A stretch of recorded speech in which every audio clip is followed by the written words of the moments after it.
زارا مجھے جلدی سے چائے دے دو، میں ہاسپٹل سے لیٹ ہو رہی ہوں.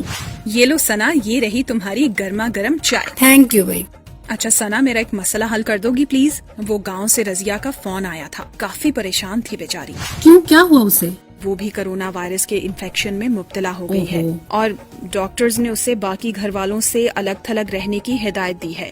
وہ پوچھ رہی تھی کہ میری 5 ماہ کی بچی ہے، کیا میں اسے دودھ پلا سکتی ہوں؟ ہاں ہاں بالکل، اگر وہ چند احتیاطی تدابیر پر عمل کر لے. اچھا، دیکھو بھائی، بچے کو دودھ پلانے اور چھونے سے پہلے اور بعد میں پانی اور صابن سے 20 سیکنڈ تک اپنے ہاتھوں کو اچھی طرح دھوئیں. میڈیکل ماسک پہنے. اپنے اور بچے کے ارد گرد کے ماحول اور اشیاء کو صاف اور جراثیم سے پاک رکھیں. اور ہاں، خاص طور پر بیماری کے دوران ماں اپنی غذا کا خاص خیال رکھے. مزید معلومات کے لیے 1166 پر کال کریں. یہ پیغام آپ تک نیوٹریشن ونگ، وزارت صحت، حکومت پاکستان کی جانب سے پیش کیا گیا ہے.